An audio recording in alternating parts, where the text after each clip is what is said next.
आज हम देखेंगे कैसे एक MOSFET voltage MOSFET. After bridge rectifier and filter capacitor, NP over NS equals 18, V equals 99 volts, approximately 100 volts. Select करते हैं जैसे परफेक्ट मॉसफेट कैसे होनी चाहिए, क्या वोल्टेज होनी चाहिए, जिसको बढ़िया से सिलेक्ट कर पाएँ। हम यहाँ एक आईसी लेते हैं जैसे 3842। इसमें the method of the calculation maximum drain voltage. हम सबसे पहले देखते हैं कि इसकी मैक्सिमम ड्रेन वोल्टेज क्या है। फर्स्ट हमें यही चेक करना होता है, फिर हम इसको कर पाएंगे, अदरवाइज़ काफ़ी प्रॉब्लम्स आएंगे। जैसे what happen when the MOSFET turn off, जब हमारा मॉसफेट बंद होगा तो क्या होगा, और जब हमारा मॉसफेट ऑन होगा तो क्या होगा। Current flow through primary winding, जब मतलब मॉसफेट ऑफ होगा तो जो करंट फ्लो होगी प्राइमरी वाइंडिंग में होगी और एनर्जी स्टोर होगी ट्रांसफार्मर में। लेकिन जब यहीं पे मॉसफेट हमारी ऑफ होगी तो स्टोर एनर्जी ट्रांसफ़र होगी ट्रांसफार्मर के सेकेंडरी वाइंडिंग में, और ड्रेन वोल्टेज राइज करेगा सडनली कुछ वोल्टेज, ड्रेन वोल्टेज होगी तुरंत। इस तरह मॉसफेट में हम तीन तरह के वोल्टेज एडिड होंगे। पहली वोल्टेज होगी आपकी यहाँ पे जो मॉसफेट में ड्रेन वोल्टेज होता है उसका VDS हम नोट करेंगे, पीक वोल्टेज बोलेंगे पीक, और VDC मैक्सिमम और रेफरेंस वोल्टेज, और स्पाइक। यहाँ पे जो VDS मैक्सिमम बस वोल्टेज है जो आफ्टर ब्रिज के बाद बनती है, 230 अगर है तो वहाँ पे कुछ ज़्यादा बनती है। और यहाँ पे मैक्सिमम रिफ्लेक्टेड वोल्टेज ट्रांसफार्मर से जो रिफ्लेक्ट वोल्टेज की वो है, और बी स्पाइक मतलब लीकेज इंडक्टेंस स्पाइक को जनरेट करती होती है। यहाँ पर हम देखेंगे DC वोल्टेज हमारी क्या बनेंगी। जब हम DC बस वोल्टेज क्या बनेगी, हम देखेंगे कि जब रिफ्लेक्टर के बाद रिफ्लेक्शन पता है ब्रिज के बाद जब होगा तो अगर 85 वोल्टेज है तो 120 DC वोल्टेज बनेगा कि 85 को √2 से मल्टीप्लाई कर देंगे तो हमारी 120 आएगी।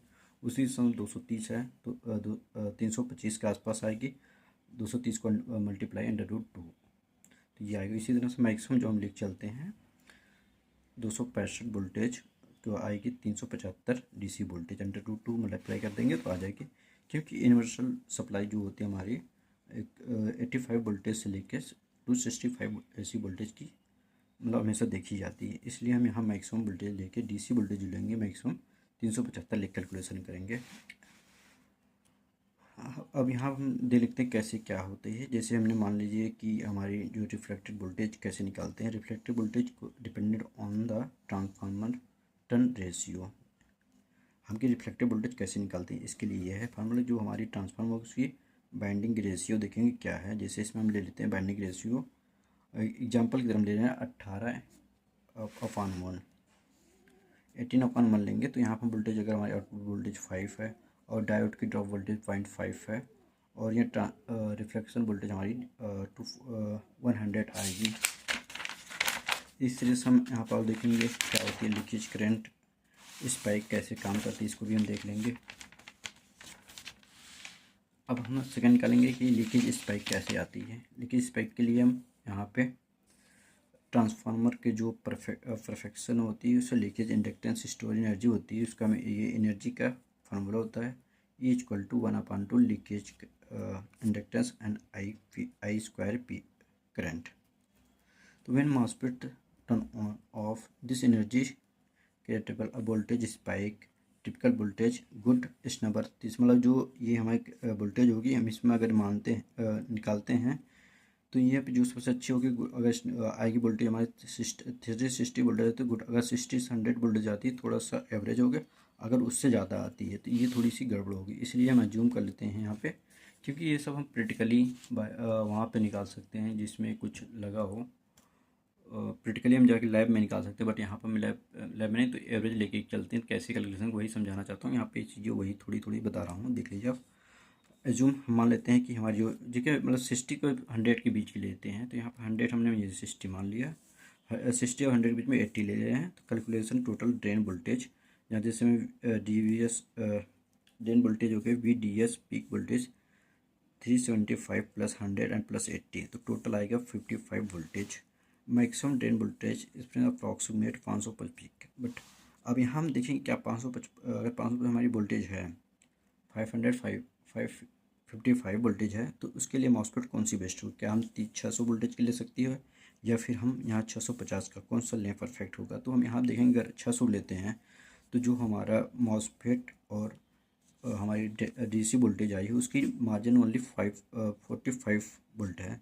तो ये मार्जिन लेकिन बहुत कम है, तो इसलिए बहुत ज़्यादा नहीं प्रेफर ये लिया जाए। इसके बराबर हम यहाँ प्रेफर कर सकते हैं कि 650 voltage MOSFET is the best होगा, क्योंकि इसकी मार्जिन हमारी लगभग 100 मतलब 95 वोल्टेज आ रही है। 65 minus 655 minus 555 equal to 95 voltage, मतलब लगभग 100 के आसपास आती है, इसलिए परफेक्ट होगी। और इसका हम थोड़ा सा देख लेंगे कैसे और चीज़ें तो थी, जैसे हमें प्रैक्टिकली दिखते हैं कि कितना कौन कौन सी वोल्टेज की लेनी चाहिए हमें।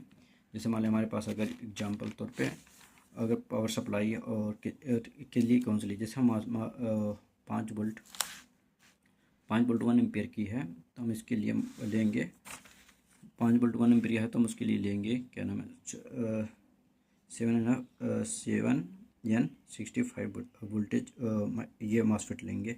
इस नाम से कुछ 12 वोल्ट 1 एम्पेयर होते हैं तो 7N65 या 8N65। अगर 24 वोल्ट एम्पेयर के लिए तो 8N65। अब ये हम देखते हैं कि कैसे पूरा कैलकुलेशन किए हैं, तो इसमें हम थोड़ा सा बता देंगे कैसे। जो हमारी ये मतलब ये फिगर आप देख लीजिए, जिसमें बनी है कि ये हमारी 230 AC वोल्टेज आती थी। आफ्टर ब्रिज के बाद हमारी जो यहाँ DC वोल्टेज यहाँ पे बनती है, DC वोल्टेज हमारे 375 के आसपास, जो हमने उसमें आगे निकाला है ये, क्योंकि जो AC वोल्टेज 230√2 कर दें तो लगभग इतना आएगा। और ये क्या है, ये जो हमारी यहाँ पे इंडक्टेंस ये ट्रांसफार्मर है, ये प्राइमरी और सेकेंडरी वाइंडिंग, यहाँ से चीज़ें जनरेट होती हैं। यहाँ पर जो स्पाइक यहीं पे जनरेट होगी, ये ऑन ऑफ जब ये फ्रिक्वेंसी यहाँ पे जो है पल्स आएगी ऑन ऑफ होगी, तो एक मॉसफेट ऑन होगा ऑफ होगा, उसकी वजह से यहाँ पे हमारी वोल्टेज बनती है। जैसे स्पाइक यहाँ क्रिएट होगा और रिफ्लेक्ट वोल्टेज होता है। जब होते कि ये ऑन होती है तो ये एक ऐसे चलती है, जो ऑफ होती है तो ये फिर रिटर्न वोल्टेज, जिसे हम रिफ्लेक्ट वोल्टेज कहते हैं। तो ये पूरी चीज़ें कहानी। थैंक यू सो मच, आज के लिए यही था। आगे आने वाली वीडियो में और चीज़ें बताएंगे कैसे क्या होती है। छोटे छोटा हम टॉपिक लिख के रेगुलर देते आएंगे। Thank you so much.